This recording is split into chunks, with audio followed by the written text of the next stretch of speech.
I'm going to preface this video by saying I've never been the biggest Diablo fan. I liked playing Diablo 2 as a kid, and I thought Diablo 3 was a pretty fun game. I enjoyed it, and I liked playing it a lot with my friends, but I've never been like, Diablo's one of my favorite franchises, but I do like it. So when it came to BlizzCon, I've never really been like, oh man, I cannot wait to see what Diablo's going to get announced. Though, really, for the past few years, I don't think any Diablo fan has been really excited for BlizzCon, because I'm pretty sure they just figured that they weren't going to get anything. Until BlizzCon 2018, where, while they may have tried to de-hype people by saying there wouldn't be a Diablo 4, they did say we would show something and it is a great time to be a Diablo fan, or something like that. I'm paraphrasing. So people were excited because there's no way that they could have really thought this is what we were going to get. I mean, I called it. I was talking with my friends and I'm like, Blizzard's dead. They're going to announce a mobile game. I was wrong about what it would be. I thought they were going to announce like a tower defense mobile game. Or, not necessarily just that, but like a gimmicky sideshow like Hearthstone is to World of Warcraft or the Warcraft franchise. But no, they announced a full ARPG for your phone or tablet, whatever. And yeah, people are very upset about this, and I am too. Like as a Blizzard fan first, and like a Warcraft fan second, Diablo fan third, whatever. Yeah, this is disgusting. It's a mobile game for Diablo. It's not something you announce at BlizzCon, and it's not something that you make strictly for mobile. I think if this Diablo Immortal mobile game was even on PC, like it was a PC, Mac, iOS, Android cross-platform thing, I don't think people would mind nearly as much. I think there would still be a bit of a controversy about it, but I don't think that trailers' dislikes would be so impressive. So yeah, it's a very disappointing thing. I think the entire BlizzCon was disappointing, but Diablo fans really just got slapped right across the face.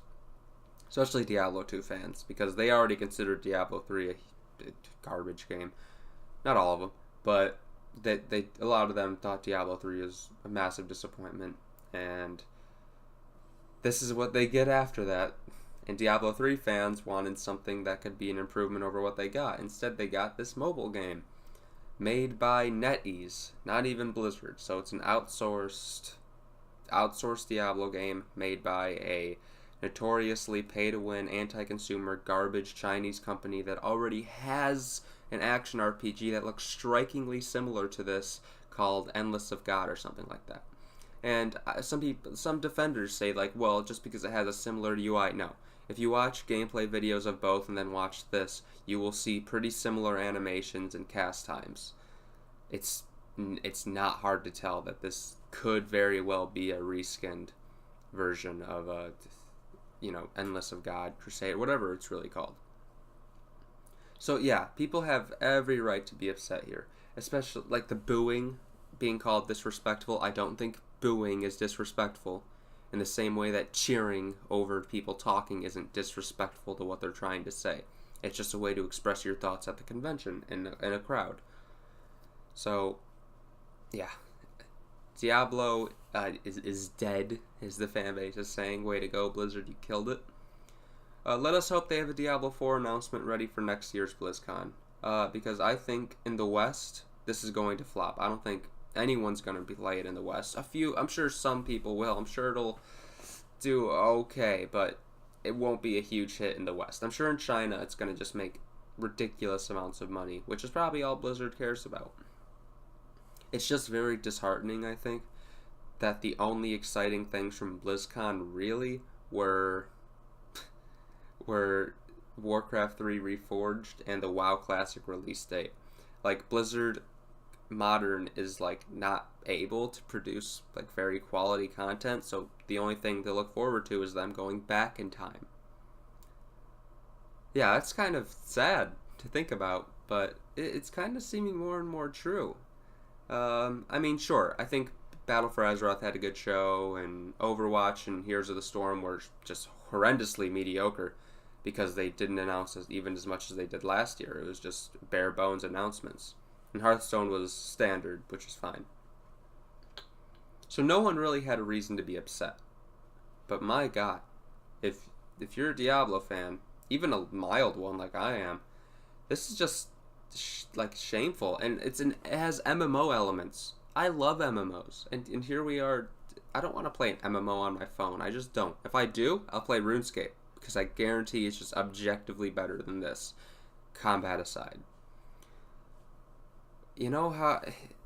Just picture this. Hey, we're making a spin-off Diablo game called Diablo Immortal. It will be on your PC, your Mac, whatever, your Linux, your whatever else, and it'll also be on iOS and Android. It's a cross-platform game. People would be like, it's for phones, it might be dumbed down, but it's a new Diablo game. This is still cool. By the way, this game has MMO elements. You can play with way more of your friends, with public events and dungeons. It's like MMO Diablo. People would be like, oh, that's cool. Alright. I would still wager there'd be quite a few dislikes, but I think there would be more likes than dislikes if they announced it first and foremost as a PC game and then put it in there that you can also play it on your phone. Like, imagine it's a $30 game, and if you buy it on your PC, you can automatically get it on your phone, and if you buy it on your phone, you can automatically get it on your PC, and it could have a cosmetic-only cash shop. I think that would go over a lot better with the player base. Instead, we got this, and out-of-touch developers saying ridiculous things like, don't you guys have phones? Yeah, this controversy was not hard to see coming. It's a shame that it happened. Blizzard is really out of touch with their community these days, and the fact that it's outsourced is just the tip on the iceberg. That's all I have to say for this. It's just really disappointing. The whole BlizzCon was really disappointing. I'm so glad I didn't buy a virtual ticket. Yeah, I hope you guys enjoyed the video. If you did, I don't know, go watch other videos you enjoy. Alright, you have a good one, people.